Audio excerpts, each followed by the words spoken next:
Welcome to Dead Man Talking. Tonight's story is a absolutely chest-pounding, nail-biting adventure by the wonderful mind of our good friend Wayne Harbison. And this one's been a long time in the works. Wayne must have passed this over to me during mid-September last year, and I kept pushing it back and ploughing on with the Hunter's Hunted storyline, and of course the shadows over Mobile Bay.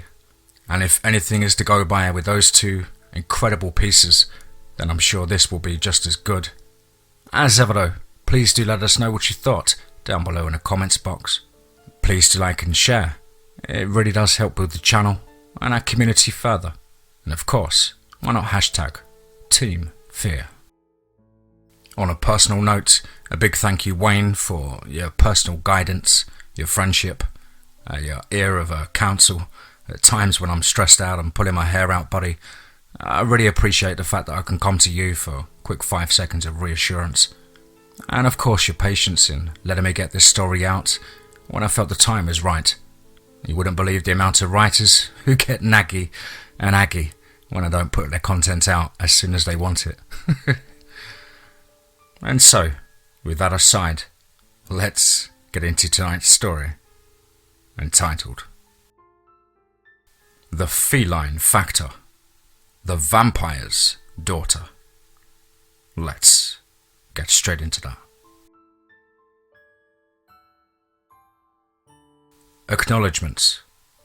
I would like to acknowledge and thank John Red Rum Morris III, who introduced me to the whole pulp genre.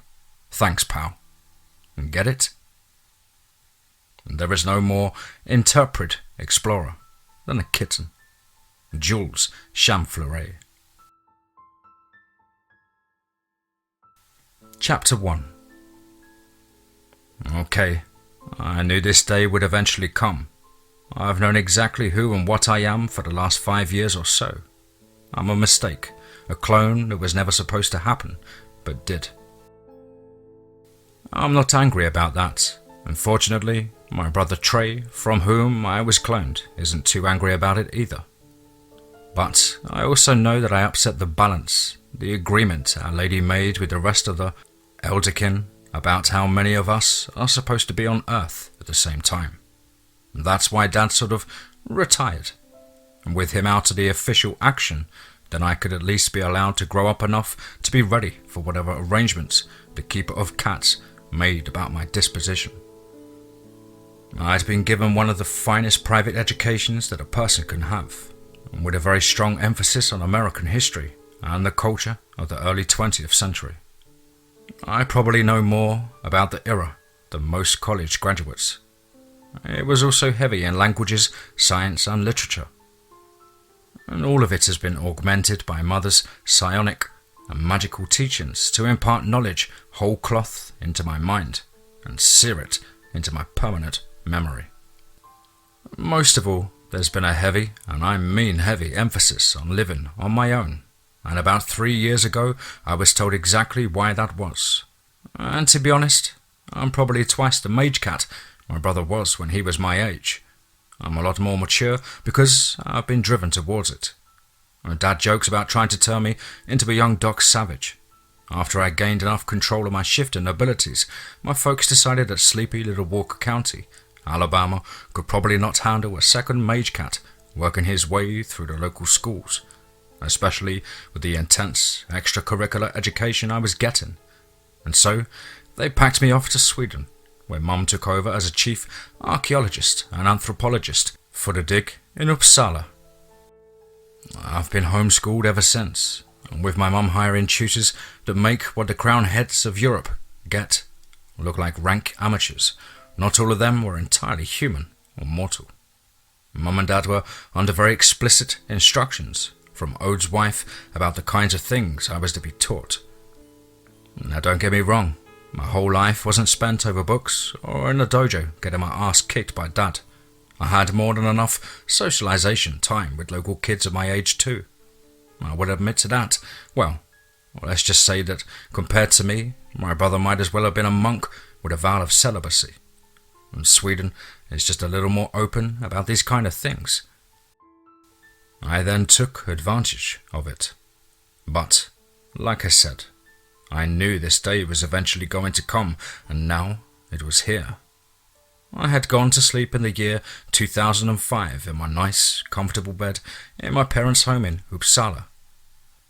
And I awoke in a room I didn't recognize with a tinny sound of Gershwin's Rhapsody in blue playing.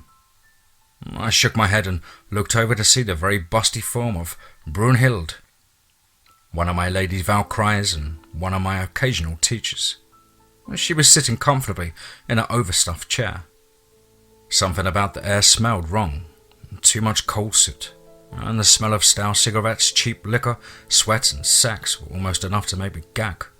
She smiled over at me and said, "It's about time you woke up. I was beginning to think you decided to sleep the day away." "Hild? What are you doing here?" I shook my head at the old teacher and added, "Where is here? Why does it stink so bad?" "Ah, I'm glad you appreciate that, Win," she said primly, and then standing. "I've waited for well over 2 candle marks, but was told not to awaken you. Now get up, we've got things to discuss before I leave, and you begin what has been done." I shook my head and swung out of bed, and then realized I was nude. Blushing, I reached back and pulled a sheet around to cover myself. I was beginning to have a sinking feeling that today was the day I'd been dreading. Today was the day that my dad had come out of retirement and that I had to leave Earth. "Is it time?" And she nodded and said, "At least your head isn't full of mush." And she stressed the word your, and I knew that she was still smarting over the whole mess with Leaf. I wasn't going to play that game with her. "I'm just a little disorientated is all, Hild," I told her. "You still haven't answered my question." She nodded solemnly and said, "It's time. You may not return to your own Earth until after transhuman war is over. And you will stay in this reality, this timeline, and carry out the mission Our Lady has given you." "What mission?" I asked her, confused. I knew I'd been educated for something, but it had never been quite clear. I looked around for my clothing but couldn't find anything. The only thing that seemed to have come with me was the small leather thong from which the tiny axe my grandfather had given me hung, and the gold hammer I wore around my neck. I held my wrist up and smiled at the sight of the axe, and with the use of a command word it would grow to a usable size for me to take into battle. The hammer was a sign of my dedication to the gods of Asgard and Van Helm. She pointed over to a suitcase sitting next to a small round cherry tabletop upon which sat a white crocheted doily and a frosted glass hurricane lamp, complete with a rose etched into its surface. "Your clothes are over there, as well as some papers and some travelling money that you will need." I nodded and went over to the suitcase. It was an old-style, heavy leather contraption with buckles holding it shut. Realizing that I was going to look silly trying to cover myself and carry the suitcase at the same time, I simply let the sheet drop and hefted the thing onto the bed. I heard the distinct sound of metal springs under the mattress as it hit. I undid the buckles and flipped the cover back to see several pairs of slacks, all with cuffs, different shirts, a couple of jackets and more socks than I thought I'd ever use, and 6 bow ties. I looked up at her and asked, Where and when am I?" And she smiled and said, "Cumberland Notch, Maryland, about halfway between Boston and Washington, D.C. It's January 20th, 1928, as the humans measure time here. You are in what could be best described as a runner reality." I raised an eyebrow and said, "Please explain." "No, okay. Occasionally, events, powers, or sometimes just plain imaginative forces during an era can cause a smaller reality to branch off from one of the main limbs of Yggdrasil's canopy. And some of these realities will grow and form their own major series of historical events. And sometimes they are broken off or trimmed away or just simply die. Other times, and this is what is important about this reality, is that forces will bend it back until it is resorbed into a primary limb again, creating a loop in the limbs It's very rare, but it does happen. What happens when they merge back together? I asked.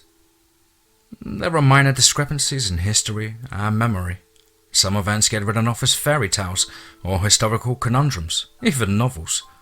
This particular limb branched off about 100 years ago and is taken an unusual path. The point where it reattaches itself to your reality is right after a major event that will end the transhuman war. One of your kind will die in that event, and you will once again be allowed back into your own reality, she said with a frown. Who? I asked suddenly, worried about Dad and Trey. I cannot say, she replied, but what you do here will have echoes back in the primary reality from where you came. And there are forces beginning to move into this reality that you should be able to counter and maybe make a difference for yourself. How long before the transhuman war is over? I asked, wondering when I would get to see my family again.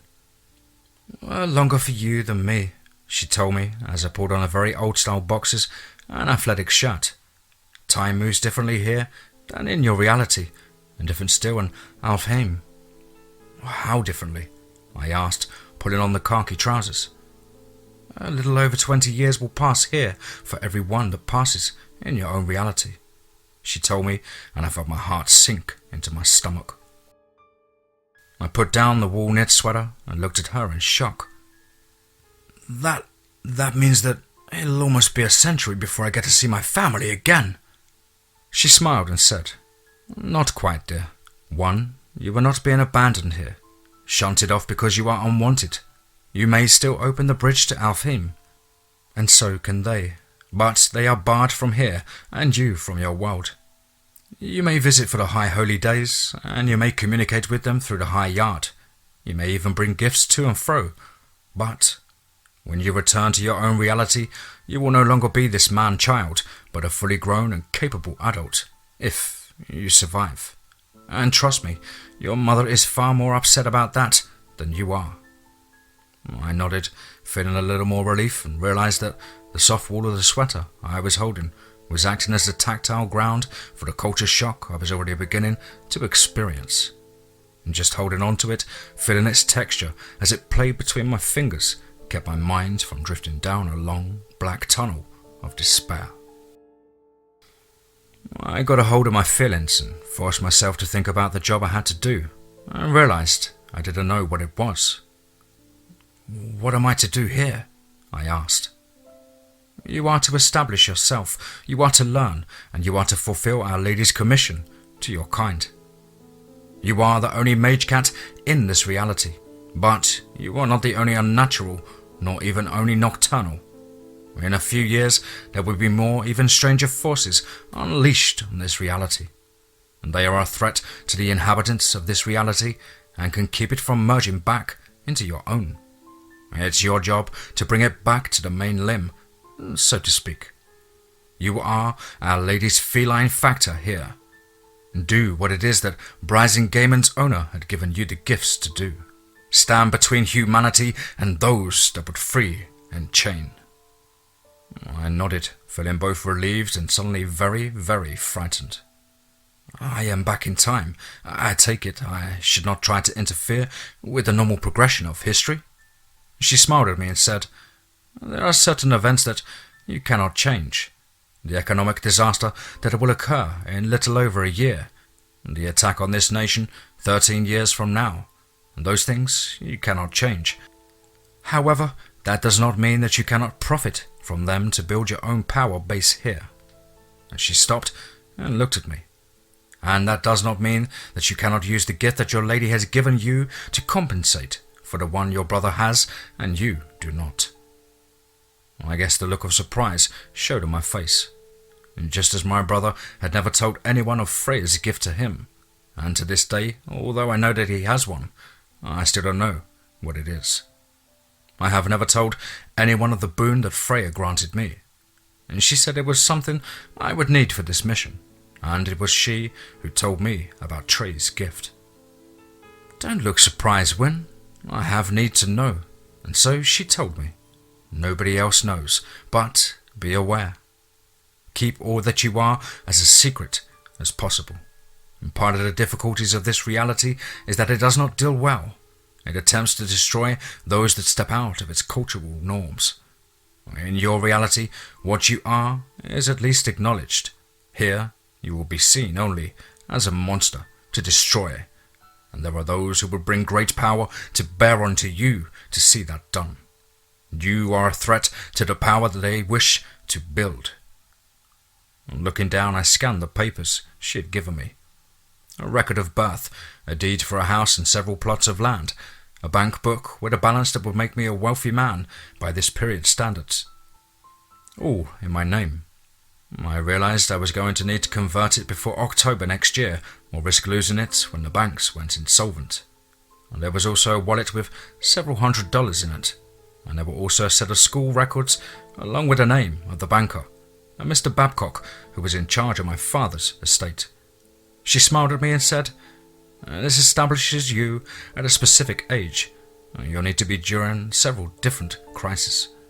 You will know what to do then. The money that's there is travelling money to get you home and for anything that I may have overlooked in setting up your identity here. We suggest that you put your gifts and your knowledge of what is to come to use so that you will be in a position to be able to do Our Lady's work without having to worry about where your next meal is coming from. There is a false bottom in the suitcase, and what you find in there, you cannot let anyone else in this reality see it." I nodded, thinking I understood what she wanted me to do. "Anything else?" I asked. "Just a few things. Do not forget what I said about not revealing who and what you are. The people of this reality do not deal well with those whom they perceive as outside the norm. Live as a Thane, a freeman, but you do not have to shove it down people's throats. And for Freya's sake, have a little more self-control than your brother or Leaf. Don't let what's swinging between your legs do the thinking for what's sitting on your shoulders." I laughed. My brother had raised quite a stir over poor Rindvin, and there was still a bad blood between her, Leaf, and over Rindvari. I've had my share of sexual conquest, but I've also been very careful about it. I'll keep that in mind. "And you're probably not going to like this part," she said. "Yes?" I asked, raising an eyebrow. "I know how you feel about your hair, but you're going to stand out like an ox with the sheep. With it that length, you'll need a haircut." I nodded and frowned. She was right. I didn't like it. I had long hair ever since I could remember. Even Trey kept his long until he went into the Navy. But here in 1928, long hair was not acceptable for a 17-year-old boy. "I'll have it taken care of today," I told her. Why can't all of your kind be this easy to deal with?" she asked with a smile. Because all of my kind aren't as smart, strong, and good-looking as I am," I asked with a snarky smile. "You're one of Freya's, all right," she said with a smile. "One more question, though," I asked. "Yes?" "Why here? Why not wake me up in a house that's supposed to be mine?" "If you look at the address, you'll see that your house is in Colonial Bay, Virginia. You need to be seen traveling there to establish your identity," she said. "You have been living overseas with your family, who were recently killed in Austria in the unrest that's there. That will explain your knowledge of so many languages, and your education being what it is. I would suggest that you consider enrolling in a college as soon as you can. You will be well ahead of much of what is being taught on a bachelor's level here today, but some of it won't be that easy. There was a different focus for education during this time," she told me. I nodded. "I'll figure something. Is the reason I'm going to Virginia of any significance?" And she smiled and said, "That is where you will first have to deal with the forces I warned you about. You'll see." I smiled, knowing better to ask any further questions. "Tell my folks I'm okay," I told her. She stopped and smiled. "I'll do that. Now get dressed and be off with you. Your train for Washington leaves in 3 hours. You have time for a bath, some breakfast, and a haircut. and that shouldn't take too long, but then you've got to get a boat trip to Colonial Bay. It's just after sunrise here. I think it should be near and dark by the time you make it home. Good luck, Win Greenbow." She then disappeared into the spray of the rainbow light. I thought about what she said at last. Northmen don't give away their luck casually. Her wishing me luck told me a number of things. One was that she wasn't quite so hard as she wanted everyone to think she is. The other was that I was going to need it. Hild had been right. It was nearly dark when I finally got the address on the deed. I was surprised to find a rather large Victorian domicile. I think Mum calls it the Queen Anne style. The only reason I remember that is she said she wanted to buy one that she likes that she saw in Seattle. The porch light was on, and so that meant that it actually had electricity, which was not exactly a given in 1928. It was a cold January dusk when I got out of the cab and paid the driver. I wrapped my heavy overcoat around me and grabbed my bag. My head felt a little on the light side, and I missed the warmth that my long copper hair had supplied me. There was a cold wind coming from the east, and I could smell and taste the salt in the air as I trundled up the steps carrying my suitcase. Evidently, it was near the new moon. I would have to check a calendar, and the tiger in me was very close to the surface. My senses were nearly supercharged. I smelled something else on the wind too, something that didn't quite smell right. It reminded me of the place where my dad took me, where Trey killed that giant on the night of the howls. And there was a taint to the air, a taint of blood. And more than just a touch of primal evil, it sent a cold shiver running down my spine. Something dead was moving around out there, and it was on the hunt. I quickly pulled the skeleton key out of my pocket and applied it to the large oaken door. As I entered the house, I was surprised to find it warm. I could feel the heat coming from the furnace. I also detected the distinct odour of beef and potatoes coming from the back of the house. I put my suitcase down and followed the aroma, noting that the house was rather nicely furnished and even had what looked like a new electrical plugs in all of the walls. As I passed through the dining area and entered the kitchen, I could hear someone moving around. The scent of talc and gardenias told me that it was definitely a woman. "Hello?" I called out, not wanting to startle whomever it was. "In the kitchen," a woman's voice called back. I looked around the large area when I entered it, and there was a modern, for the period, stove. Evidently it used gas and an oversized refrigerator. A sink stood under the window on the other side, next to a door that evidently led out back. A somewhat plump woman wearing a pink dress and a frilly white apron was busy pulling a warm plate from the oven. She appeared to be at least middle-aged, but to be honest, I couldn't really say how old that was, as I knew life expectancies were completely different 80 years before I went to bed last night. "I'm sorry, I wasn't told that anyone else lived here," I said. And she chuckled and said in a thick Irish brogue, "Oh, I don't live here. I'm the housekeeper. Mr. Babcock hired to come in and take care of the place. He said to expect you this evening, and that you were coming, and on the train and all, so I thought you might like a bite to eat after. You're long travel." She wiped her hands on a towel and offered me her hand with a slight curtsy. "I'm Mrs. McCain. I live on the other side of town." And taking her hand and giving it a small shake, the way I was taught, I looked out at the deepening shadows as the night was stretching its long cloak over the small town like a dark blanket, and remembered the scent I'd caught coming up the door. "Thank you, Mrs. McCain. The thought is most appreciated. The trip was long, and the food at the stations wasn't what my mother would prefer that I eat," I told her, with a smile. "I'm Win Greenbow. Please tell me that there's at least an automobile here, so I can make sure you get home safely.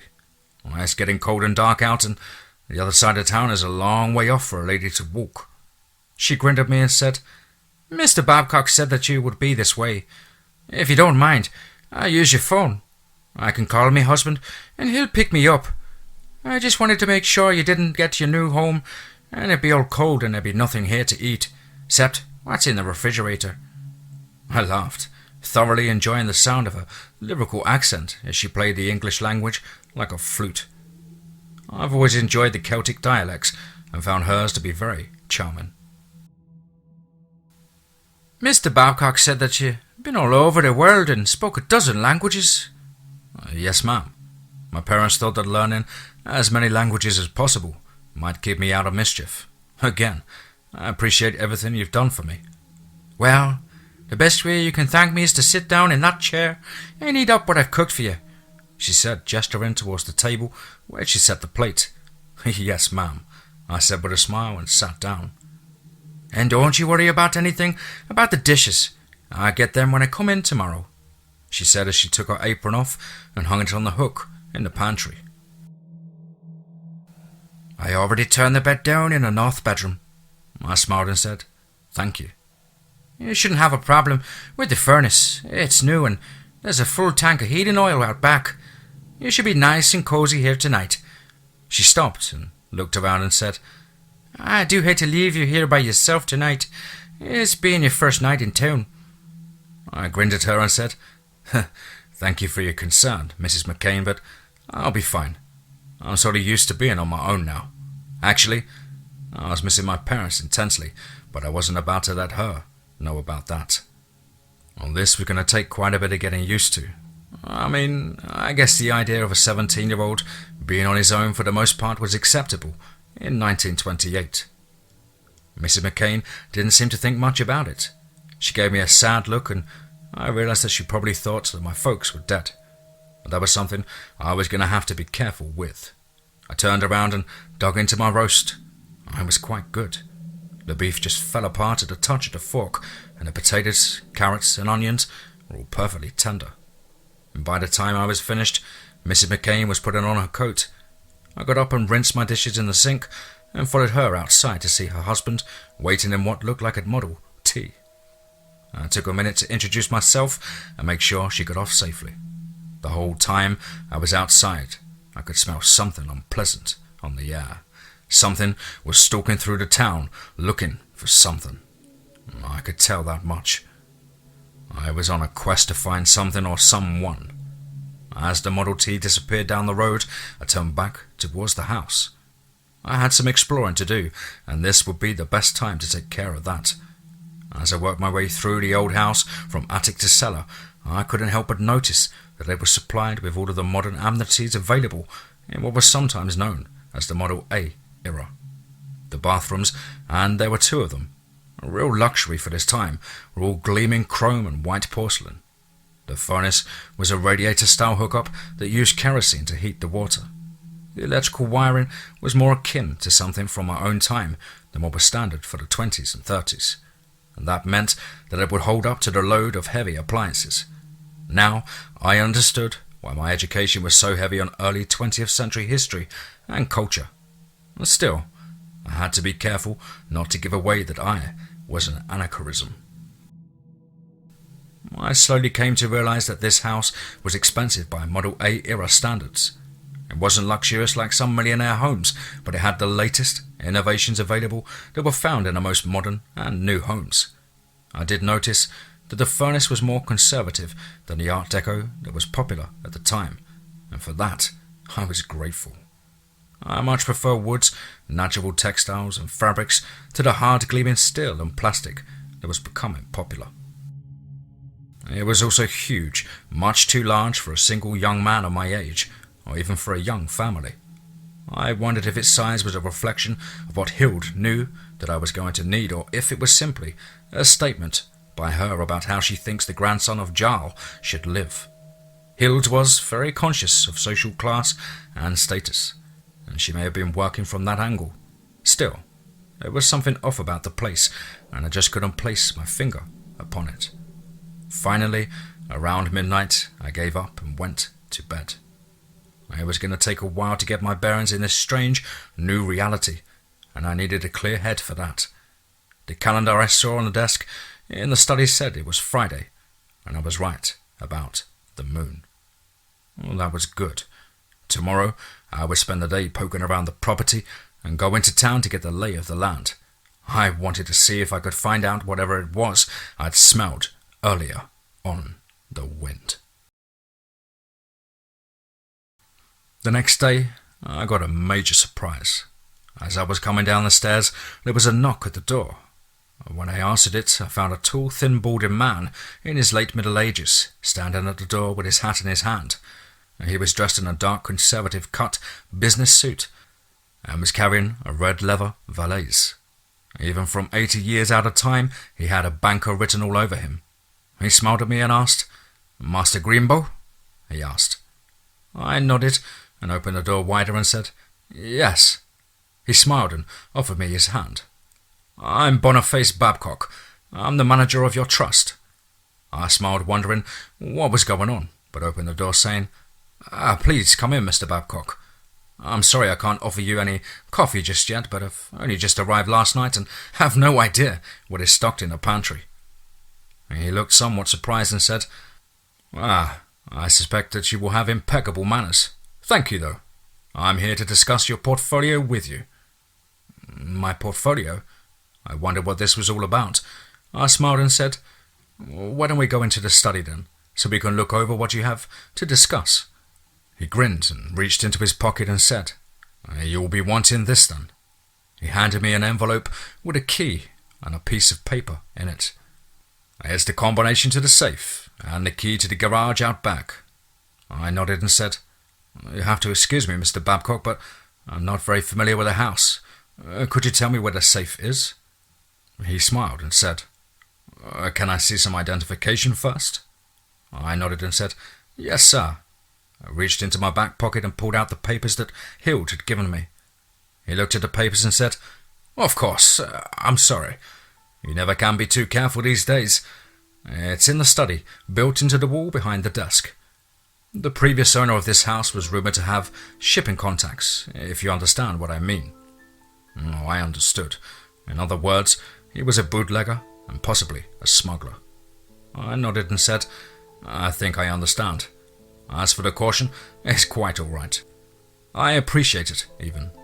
Directing him into the study, I bade him to sit down in one of the blood-red leather wing-back chairs. I took the one opposite him with a table and a lamp between us. "I do have quite a few questions about my finances and this house, Mr. Babcock. I was planning on visiting you on Monday during regular banking hours." He smiled and said, "Under the circumstances, I thought it would be best if I came out to meet you this morning. I was the person responsible for hiring Mrs. McCain." "Thank you for that," I replied as I sat back into the chair. "Not at all." He set the valise down and took out a folder of papers. "Your parents, rest their souls, have left you in very good shape financially. You asked about the house. It's paid for. All the renovations they requested also have been paid for.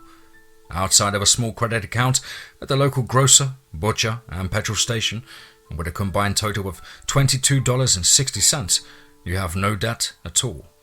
You have an impressive array of very conservative stocks and a considerable holdings in gold, over 50,000 troy ounces at this time, which I suspect from the mines you own out west. There is an unusual set of instructions from your father about the disposition of a set of stocks that were set aside for speculation. I'm wondering if you wish to maintain those instructions." I looked at him again and wondered just who had set all this up. Were Mum and Dad aware of where I was going to be sent, so they made preparations for me?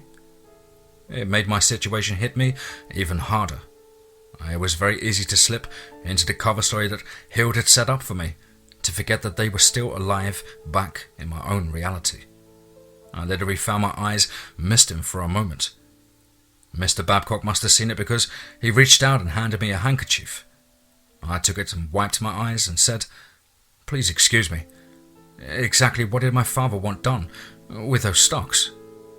Now mind you, this only applies to the stocks in the speculative funds, not those in the general fund. But he's given me a specific date next year in which I am to sell them off and convert them to gold certificates, he said. "What date?" I asked with a sneaking suspicion that I already knew. "September 2nd, he said, looking confused. exactly one day before the peak market value, before it all started sliding downhill. Yep, somebody was already setting things up for me to be able to carry out my job. The Great Depression was coming, and I bet dollars to donuts that those were the stocks that were going to take a nosedive. And by getting out a day ahead of time, I would get quite a top value for them, but there would still be enough available in the banks to make the conversion to gold before the run hit at the end of the month. I nodded to him and said, I won't second guess my father. Leave them like they are. If he set that date, then let's play it out. I take it that the money involved there is not a significant part of my portfolio? It's a significant amount of money, but only a small fraction of the portfolio as a whole, he said. I nodded and thought for a moment, trying to recall everything Mum and Dad had drilled into me about the stock market and what was coming. Did my father leave any other instructions? Yes, he said. I'm not sure that you are going to like them, though. Please tell me, what are they? I asked, thinking that he might be surprised what I like and what I don't like. You are not to incur any debt towards this house, your automobile, nor any other holdings you might have. You are limited to $500 a month for expenses, and there is a very short list of major purchases for which you may be drawn on the account. Repairs to the home, school tuition, repairs to automobiles, and medical expenses, he said.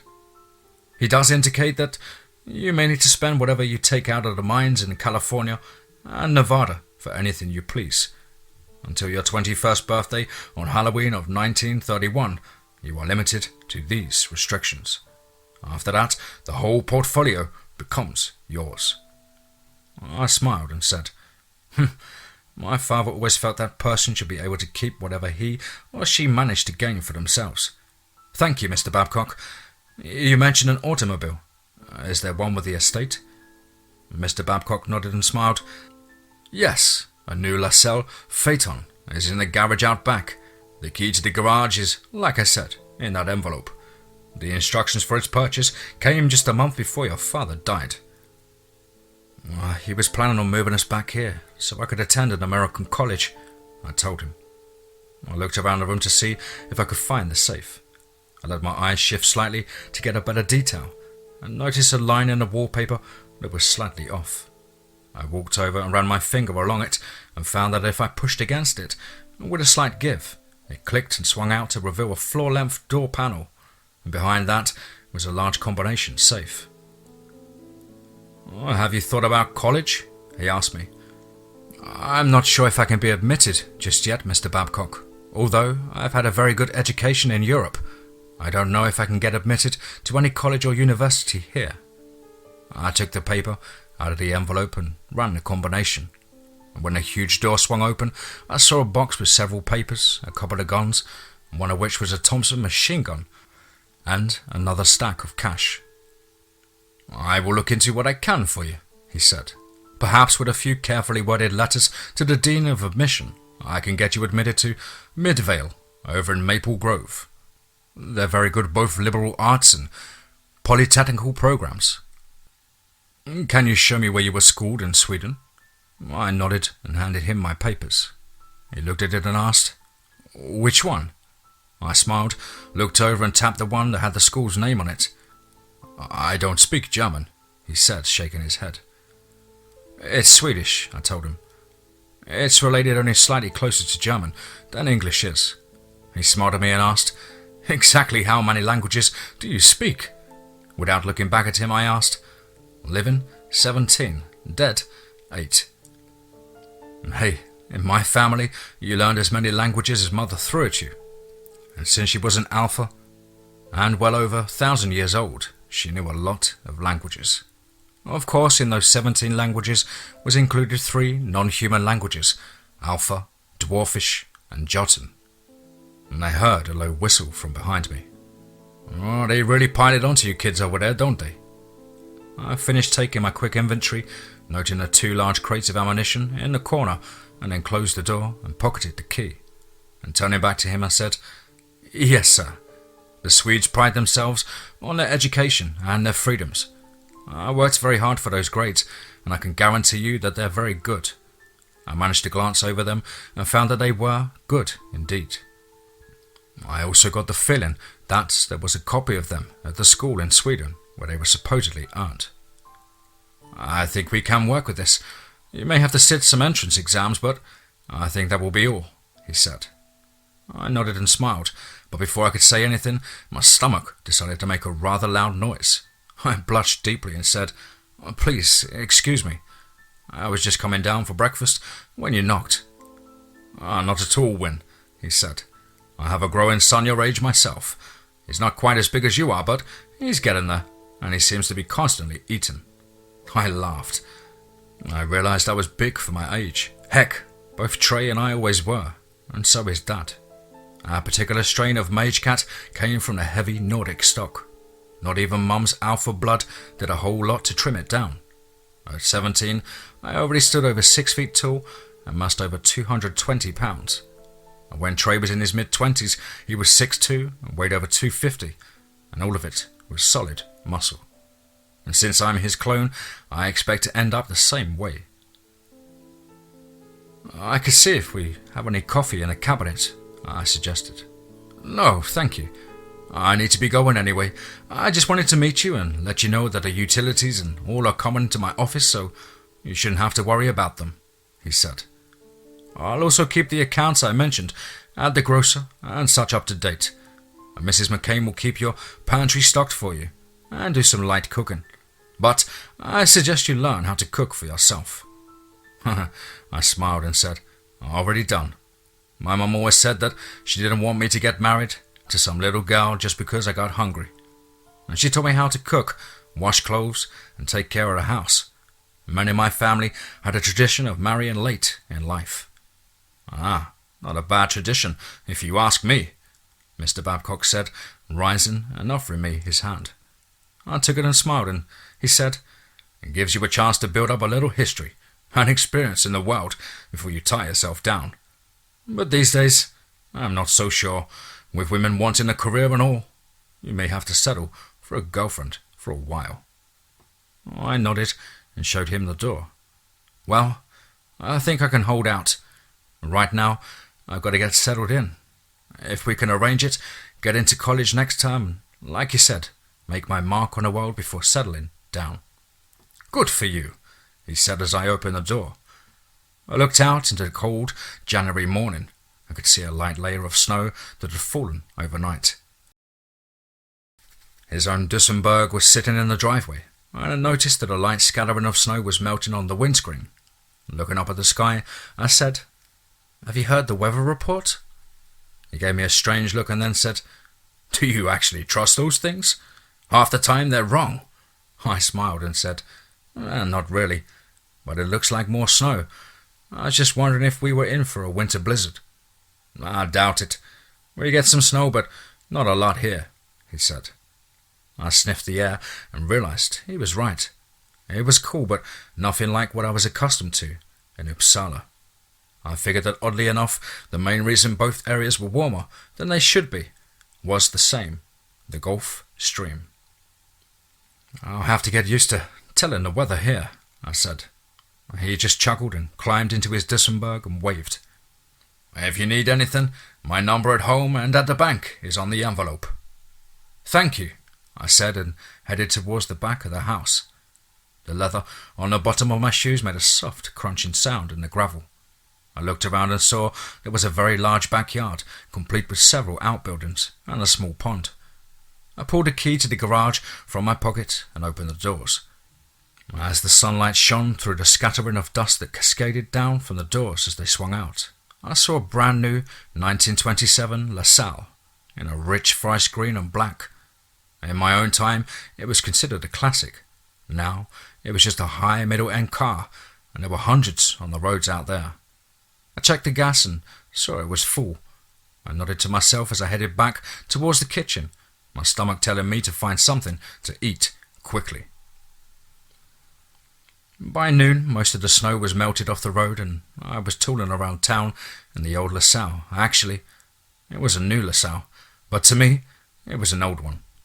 My dad had one just like it back in Sweden, something that he had lovingly restored, and he taught me to drive it at a fairly young age. Again, I started wondering exactly how much they knew about when and where I was going to be sent. And what really worried me about that thought, though, was the fact that he insisted I read all of those Lovecraft stories. And that was a thought that led to ideas I wasn't quite ready to contemplate. And there was a steady wind coming off of Chesapeake Bay, and I was glad for the aftermarket heater that had been installed in the car. I mainly wanted to see how the town was put together, to get a lay of the land, as it were. I had not forgotten that there was something evil stalking the area, and this was part of the reconnoitering the town to get ready to hunt it. Most of the business section of the town was about half a mile inland from the strip of tourist shops and such along the edge of the bay and beach, and there was a Woolworths, a Walgreens, and several mum and pop shops, and there were at least 2 gas stations, a Piggly Wiggly, a greengrocer, and a butcher shop along the main street, which ended at a large square with a Confederate memorial statue. On the other side of it was the town hall. At the north end of town was a deep water port for ships and pleasure craft heading up the Potomac, and a ferry that would take you across to the Maryland side of the bay. And to the west there were farms and lots of residential property. Further out there was what was colloquially referred to as the other side of the tracks. Mainly small tenant farms where the locals eked out a living scraping of what they could out of the marshy soil and toiling at whatever jobs they could find in town.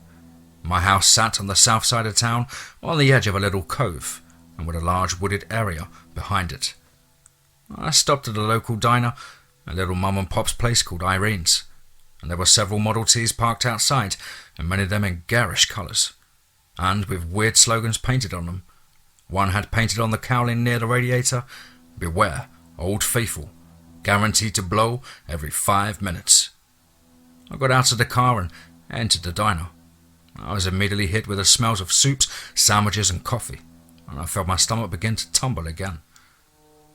I also got the distinctive smell of raccoon, and looking around I suddenly understood why. There was a table in the back where several people my age or a little older were sitting drinking sodas and talking, and 2 of the young men were in long raccoon fur coats. I shook my head, smiled and sat down at the counter. "What can I get you?" a tall middle-aged man asked. Looking over at the menu leaning against the side of the counter, I quickly said, "A roast beef sandwich, clam chowder and coffee, please." He nodded and said about the order. I looked around and realized that most of the other customers were around the same age. One of the girls at the table looked over at me and smiled. I nodded back as the guy behind the counter set my coffee down. He leaned in close and said, "A piece of advice, kid. That bunch is a little on the wild side, if you know what I mean. You do well to finish your lunch and then move on out of town." I sipped my coffee, raised an eyebrow at the hint of chicory I tasted in it. "That's not exactly possible. I just moved into town," I told him. Well, you still do well to take my advice. Some people are best just left alone," he told me. I nodded to him and said, "I'm not looking for trouble. Just came in to get something to eat."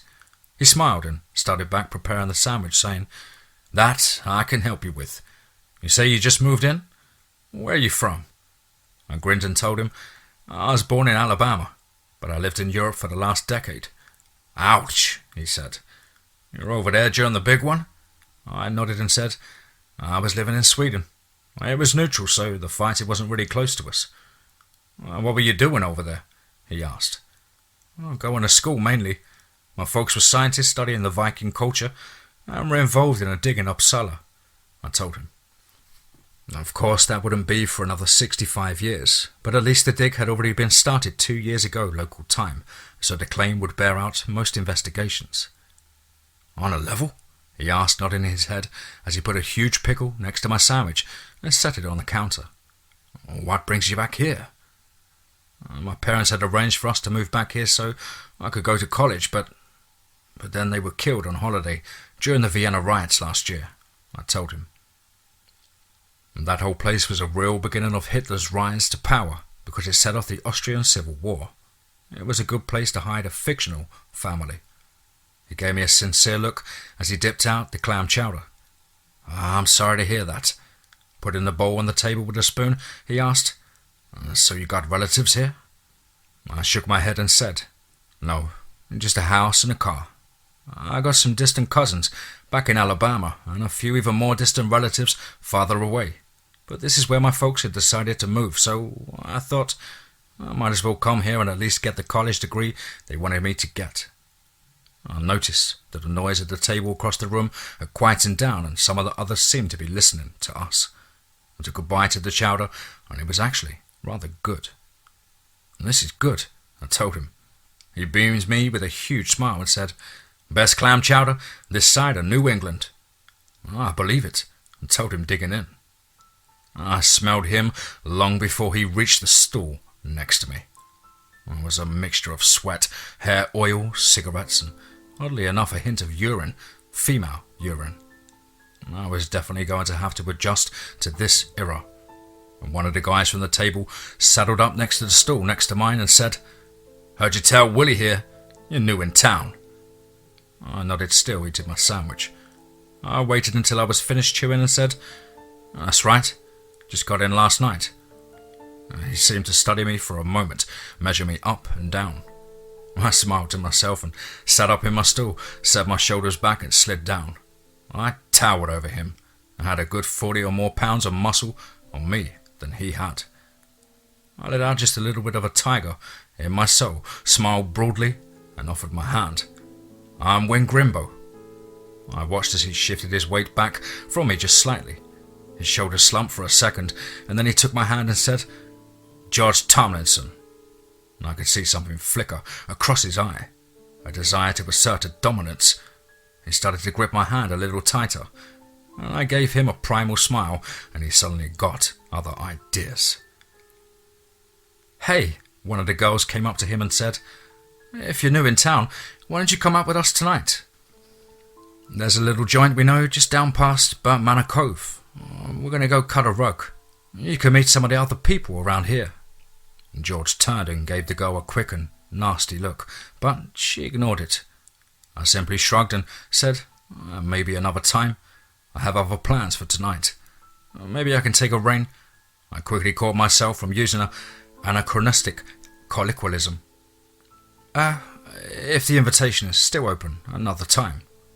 I saw George's body language suddenly relax. He was off the hook. "Well, maybe next time," she stopped and said, "Where did you say you lived?" I grinned and said, "At Swan Point." "Hey, that's not far from where we're going," she said. "Maybe if you get back from whatever it is that you're doing early, you can come on down." I gave George a questioning look, something to make it clear that I wasn't going to step on his toes, and he seemed to look over at the rest of his group for some kind of confirmation. And finally, he said, "Yeah, come on down. It's the next road down from the one leading to Swan Point, the last house on the right." I grinned and said, "I may do that. It just depends on what time I'm finished." "The place is hidden on all sixes. I'm sure you can find a dame to get copacetic with." He grinned, seeming to warm to me a little more. He turned to the rest of the bunch and said, "Well, I'm going to scram for a little shut-eye. Guy's got to keep up his strength, if you know what I mean." It was at this point I noticed the sunken look in his eyes. He was running on pure willpower. This guy was what would be in my own time to be considered a hard partier. He looked over and nodded to everyone else and then left. As I turned towards the others to leave, I noticed the edge of a large bruise on his neck and wondered about it briefly. I'd read a lot about the petting parties some of the kids in these times went to, and wondered if it was just a hickey. Something told me it wasn't, though. I finished my lunch and paid the cook. By then it was nearly 3 o'clock, and the day was blustery and overcast. The sun would be setting soon, and so I decided to take a little ride out to the area George mentioned before things got too dark, and what I was beginning to worry was there started to move about. My problem was that I just didn't understand how nocturnals worked in this reality. At home, I was more than a match for any Neo or kin to vampire, and all but the most powerful damned.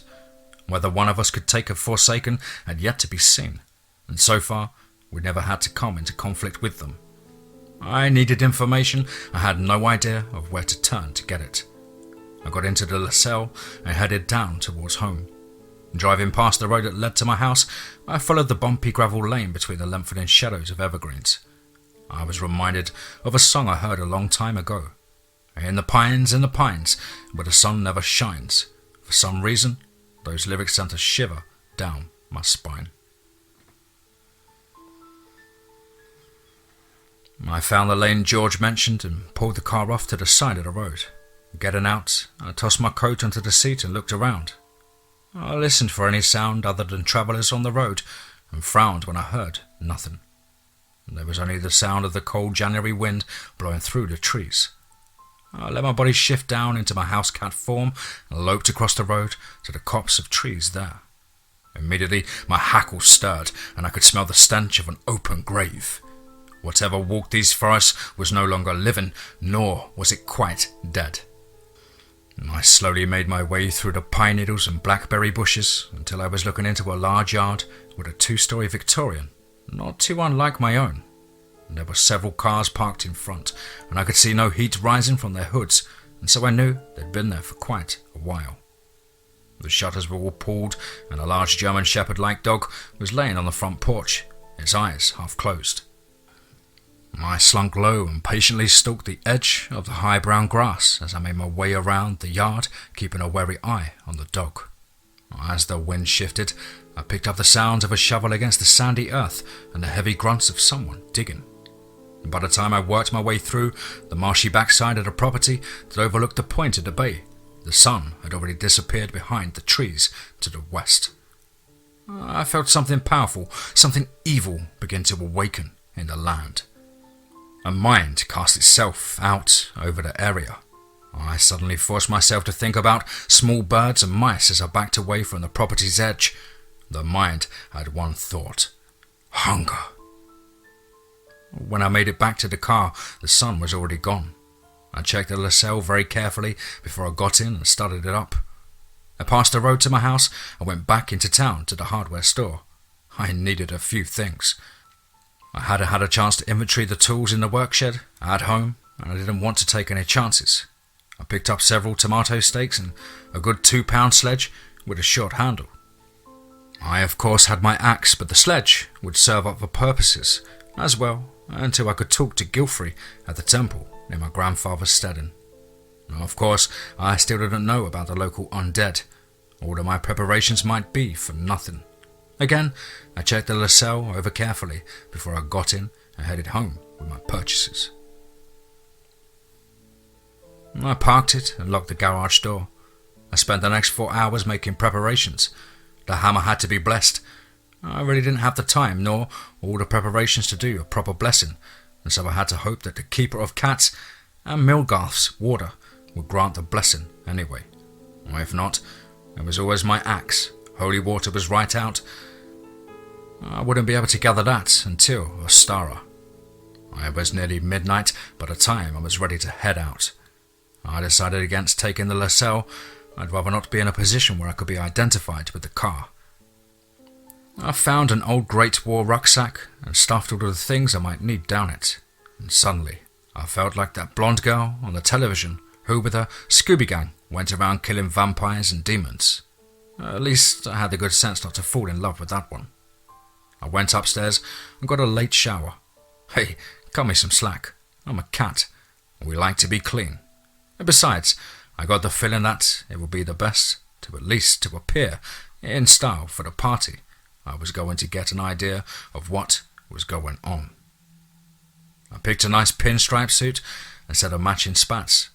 I was really going to have to go clothes shopping on Monday, but for now, this would do. I decided to go for the young Leo DiCaprio look when I had my hair cut. That way I could avoid all of the oil that was popular during this time. I had no idea how that stuff would affect my fur when I shifted, and I didn't want to take a chance. I ran a comb through it and looked at myself in the mirror. The dark copper locks actually looked good this way.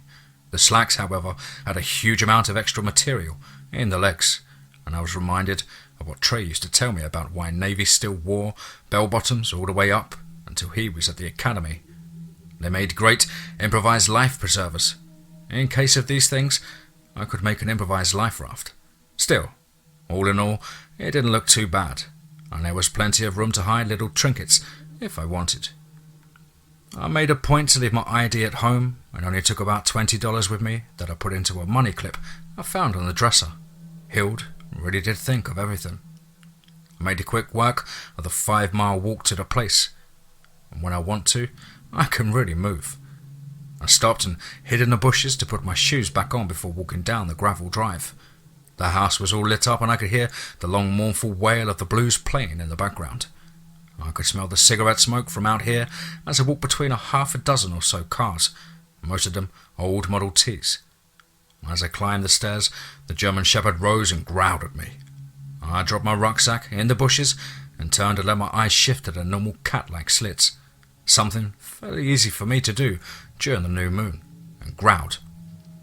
"You're out of your league, boy," I whispered in German. "Sit," I commanded.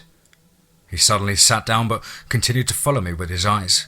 I knocked on the door, and when a big burly guy in a white suit came to it, I smiled and said, "George sent me." I could see his body was just barely above room temperature. He looked me up and down as if trying to see if I was a threat. He looked out the door at the dog, who had returned to lying down, and raised an eyebrow before indicating with his head that I should enter. "Come on in," he said. "Have a drink." I smiled and entered. The entire first floor had been converted into a dance area. I looked along the floor and saw areas where extra short boards had been added to cover where the walls once were. There was a low bar in the corner and another man with mixing drinks. In one corner I saw an elegant red-headed woman talking rather animatedly with George. I saw about half the group I'd met at the diner around the room, and some were dancing, others were sitting on low sofas, drinking, talking, and one or two were necking. "Win!" George said from across the room and waved me over. I worked my way around the couples dancing to where he was. As I approached, I paid close attention to the woman he was with. She was tall, very pretty, with peaches and cream skin and very blue eyes. "Hello, George," I said. "I just got finished, so I thought I'd come over." "Win, this is Lucy," he said, slurring his words. I could smell the cheap liquor on him. Looking over at his cup, I could see a dark amber liquid in it and assumed it was someone's poor attempt at whiskey. Nodding to the woman, I said, "I'm pleased to meet you. I'm Win Greenbow." She smiled back and replied in a very posh English accent that reminded me more of a upper middle class than aristocratic, and said, "An unusual surname, Mr. Greenbow. I'm Lucille West." She offered me her hand, and I shook it carefully. I felt something press against my mind. Now I was raised with a highly telepathic mother. Although I'm not a telepath myself, I have some formidable mind shields, and I can recognize when someone is trying to enter my mind or manipulate me. And when she said, "You will of course enjoy the party," I heard it echo in the halls of my brain like a command. "I'm sure I will," I told her, shunting the attempt of mesmerization over my shields. And it was originally Gronenberg, but it was changed when my grandfather moved to the US. "Oh, so you're Dutch?" she asked. "Both sides of my family are from Scandinavia," I told her. My father's side was from Norway, and my mother was from a very old Swedish family. I didn't tell her that there were legends that my great-grandfather had forged with the sword that our Lord gave as a bride price. And she smiled at me and said, "George here tells me you've recently returned from Europe, Austria to be exact." She grinned and touched George's face, and I saw his eyes go blank. I heard the mental command, "You noticed nothing unusual." "Actually, he thought Vienna was in Italy," she said with a smile and took my arms in hers. "I've only recently arrived by ship from London myself, but it's been years since I've been to the continent. How are things over there?" I looked back at George, who seemed to be coming out of a fugue as he made his way over to the bar. I didn't let my eyes give any indication that I understood what just happened. I played the part of the innocent as I felt her cold hand against my forearm, just inches away from the axe I wore as a charm. Things are getting better for a while, but but I think the recent unrest is going to cause more problems in the long run. I don't think the free world is quite finished with the Germany and Austria just yet." She stopped and looked me in the eye. I could feel her mind boring into mine. I called forth memories of films I'd seen of the rise of Hitler and the National Socialist Party. After a moment, she pulled away from me and shook her head. "You are quite an unusual young man, Mr. Greenbow. You have an unusual insight into European politics. I think I would like to speak to you at some length." "Perhaps tomorrow for a late lunch?" I suggested with a slight smile. She shook her head and said, "Perhaps later. I'm a night owl by nature. I tend not to rise until after sunset." Damn. It was too bad that Bela Lugosi's Dracula movie hadn't yet been released. This woman was a walking cliché. Nobody in my time would have missed that line, at least not in the US. Europe was still having issues with the geese placed on it by the Council of Whispers. I ran a hand through my hair to avoid giving away my smile and said, "Maybe another time then." "It is so refreshing to meet a young man with such manners and understanding of social graces, Mr. Greenbow," she said. "I must insist upon monopolizing your time some evening." "Maybe some quiet night in the future," I told her. "I live not far from here," and she smiled and I saw a slight gleam in her eye. "Yes, George mentioned that you and I are neighbours. Perhaps I can have you over for dinner one night." I smiled at the double entendre and said, "I think that will be an intriguing evening, Mrs. West." She gave me a strange look and I realised that on my first mission I'd already made a mistake. "It is, miss, is it not?" I asked, looking around as if for an angry husband. She seemed to relax and said, "Yes, it's miss. I'm not married." "And can I get you a drink?" she asked. "Perhaps a cigarette?" I shook my head. "No, thank you." "Please don't tell me that you're one of those fundamentalist teetotalers," she said with a faint smile. I shook my head and said, "Although I don't smoke, I do occasionally take a nip or two." If she could play with double entendres, so could I. But this evening, I'm not thirsty. Before she could reply, there was suddenly a barking sound from the dog outside. "It's the Buttons!" someone yelled from the window. She turned to me and said, "Please, excuse me." "Everyone, please put your drinks in the refuse containers in the walls." She looked over at the barkeep and nodded.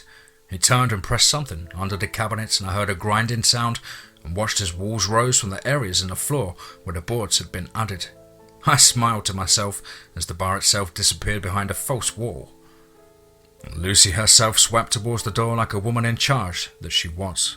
I could feel her unleash her will onto the grounds around the house, and this place was about to become rather unpleasant. Outside I could hear the sounds of several men moving through the woods.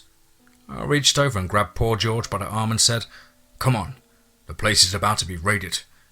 He was drunk enough, his mind had been manipulated enough that I was able to pretty much command him to do whatever I wanted. We slipped out the back door and along the wall. I could already see a mist rising from the ground. Evidently, that was what Lucy was doing when she released her will.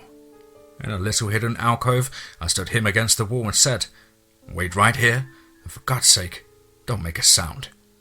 And he nodded. I could see the worry start to show in his eyes. I slipped around the corner of the alcove and shifted down to my housecat form. There was so much ruckus and chaos going around me that nobody noticed tiger-striped Tabby running behind the bushes and grabbing a rucksack. When I got back to the alcove, George was standing very still as we saw a policeman coming through the high weeds straight towards us. I looked over at him and said, "Don't say a word." I popped a claw and drew the runes I needed in the palm of my hand. I wasn't happy about doing it in the vicinity of so many vampires, but I really had no choice about it. I softly sang the runes and released my own will. And when a policeman's flashlight shone directly onto us, he saw nothing. I pulled George by the arm and said, "Unless you want to spend the night in the cooler, come with me." He nodded and we slipped across the back lawn. as we passed through an area near one of the sheds where I could see that something had been buried. I'd almost bet that whomever had been planted in that spot was going to sprout right back out in 2 or 3 days. And George kept waving at the policemen as we passed, astounded that they didn't seem to see us. And finally, I had to say in a harsh whisper, "Stop that. You're making it much harder." It didn't take us long to get deep into the woods and past the police cordon. I still wasn't going to take my chances. After about half a mile, I stopped and propped George against a tree and took off my shoes. He looked at me in astonishment and said, "What are you doing?" I stopped for a minute and looked at him. "Answer me one question first." "What?" "Has Lucy kissed you?" I asked. "What, are you jealous?" He belched at me. The smell of half-digested meat and alcohol turned my stomach. "Just answer the question, George," I demanded. He shook his head. "No, I was hoping to get in some necking tonight, but you showed up." I reached up and looked at his neck in the near darkness. I knew he couldn't see a thing, but I could see quite clearly. The bruise was still there. I reached up and pulled his collar aside and saw that it went all the way down his neck and onto his shoulder. And there were no puncture marks, though. "How did you get this bruise, George?" I asked. He pulled away suddenly and said angrily, "None of your beeswax!" Again with the claw, the rune, the singing. I asked a second time, "George, how did you get that bruise?" I watched him struggle as the spell went off, and finally he looked at me and said, Fine. Okay, have it your way. My old man drinks, and when he drinks he thinks I'm just another palooka in his way." He glared at me and said, "There, you satisfied?" I nodded and said, "I'm satisfied, George. I just had to make sure things aren't what they seem back there, and you were in a lot of danger." "Me? Danger?" he demanded. I nodded, keeping my will going. "Yes, you, danger. If your friends are lucky, the worst they're going to get in or out of this night is in the can." I looked back past him and still wasn't comfortable. We still had over 3 miles to cover, and I could tell something was watching us. Something with eyes that could see in the dark.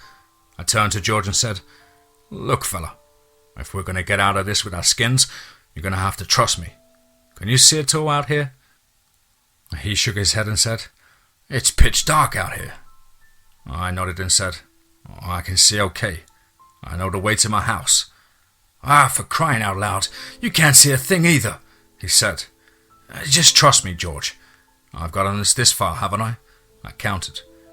He stopped and seemed to think about that.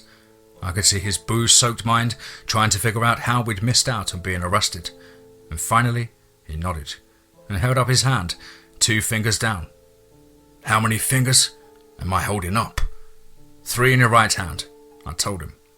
I watched as he reached over and felt his hand and realized I was right. He looked astounded and then said, "Well then, lead on." We made it about another quarter of a mile before I realized we were being tracked, and it wasn't by anything living. Whatever it was fast, and its senses were preternatural. It could see as well as I could in the dark, and knowing that George couldn't see me, I let my body shift to its normal form. I needed my claws and fangs. Mostly, I needed my full array of senses as we made our way through the cold pine thicket. And George wasn't a lot of help. I could move relatively silent, but he was crashing through stuff like a ball in a beehive. We got maybe another mile into the forest when I felt whatever was tracking us slip in front. I got a good whiff of it. It smelled of fresh earth and death, and it was getting ready to spring a trap. I didn't dare warn George. It would give away that I knew that it was there. I reached into my pack and pulled out the hammer. I said a silent prayer to the elderkin that the blessing had taken. And suddenly a man's form, big, black and shadow-like, rose up in front of us. He looked like a dock worker, but was covered in sandy dirt. His eyes were sunken and glowed an eerie red in the dark. I could see under his dark fingernails where he'd literally clawed himself out of the earth. His clothes were wet and clinging to his body, and he stank of death and decay. I think Miss West wants to talk to you too," he said, garbling his words through fangs to which he was unaccustomed. Without thinking, I swung the hammer around between us and began whispering the words of the blessing again. I was surprised when a steady blue light began to glow from the centre of the sledge. Like something from a bad 70s vampire movie, the man hissed and backed away from the hammer. Damn it, I wasn't wanting that dramatic of a show. Now I couldn't let him go back to Lucy. Now I had to destroy him because he could identify what I could do. "What the hell?"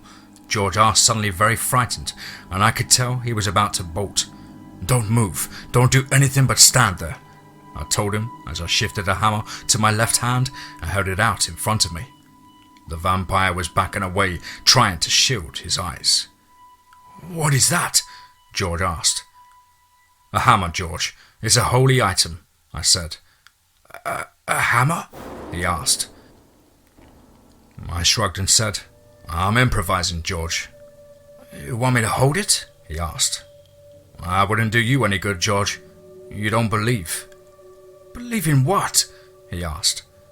I reached up towards my wrist and pulled the axe charm from the thong and said, "Just stay with me, George. Tomorrow this will all seem like a bad dream." And then before either of us could react, I flipped the axe down and said, "Vaxa!" The charm suddenly grew in my hand and became a double-bladed war axe, 2 feet across and 1.5 feet high. "Eldre!" I said again as I rotated it in my hand and swung high. As the blade arced down towards the vampire's face, it burst into flames. It screamed once, the sound echoing out across the bay, as the blade sliced clean through his head and torso. I spun and swung a second time before his body began to fall, sweeping the 2 pieces of his head clean off his shoulders. As I came back around, I said, "Stodva Brenna, Girasma!" The fire went out, and the axe shrunk again in my hand, and I put it into my pocket as the light from the hammer began to fade. I looked down at the body and began to curse. This wasn't going to be easy. The vampire was too young. Evidently, he'd never fed. Or maybe things just didn't work the way they did back home. He wasn't dusting like good vampires do in the movies, not leaving a trace. George looked down on him and started to upchuck at the sight of the bloodless body. "You killed him," he said between bouts of spraying the local flora with contents of his stomach. "He was already dead, George," I told him calmly, my own voice sounding strangely detached. Shaking my head, I looked down at the body. I didn't have time to stop and dig a grave, and to be honest, I didn't want to take a chance on someone digging him up and putting him back together.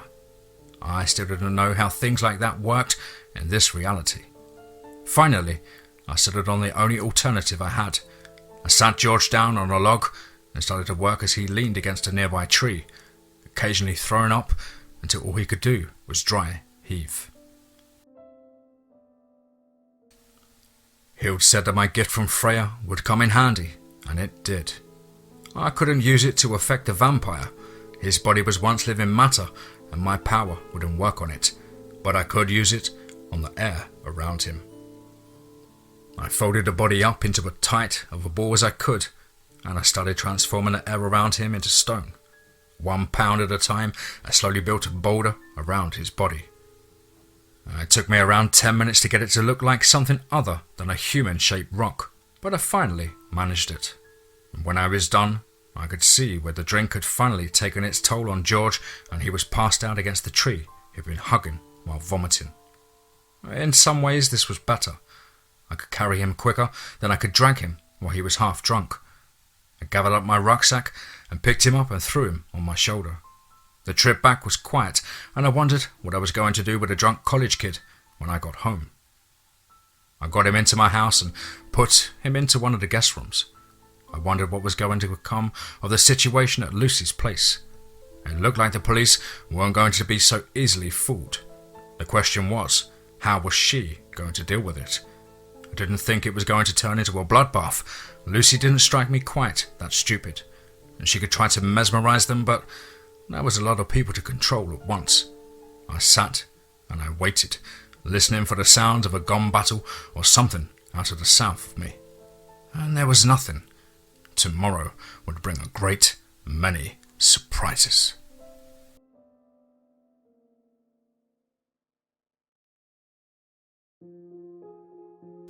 Wow, wow, wow, wow, and another one. Wow. As ever, Wayne, you seem to just hit things on such a wonderful note. It's beautifully executed, everything that you write. Really does push my limits on my vocabulary at times, I find, which is always great. It's always testing, which always makes my job all the more interesting. As ever, I hope I did your work true justice, and I hope you enjoy my rendition, brother. Guys and girls, you know the drill. As ever, please do let us know what you thought down below in the comments box. Please do like and share. It really does help with the channel and our community further. And of course, why not hashtag TeamFEAR? I'm sure you guys have enjoyed all of Wayne's wonderful stories that I've brought to you on the channel here. Of course, we have The Hunters Hunted, The Shadows over Mobile Bay, all of which are available from Wayne's incredible Amazon bookstore. And of course, I'll leave the links to those in the description box below, where there's plenty more other stories that I'm yet to cover, or maybe possibly won't even cover. It's a great way to help support Wayne on his adventures and endeavours, and an even better way for yourself to escape the world and lose yourself in a wonderful novel for an hour or two. Above all, guys, as ever, much love and respect for all the kind messages and emails, likes and shares. It really, really does mean a lot to me and keeps me punching for another day. And above all, remember, be safe, not sorry.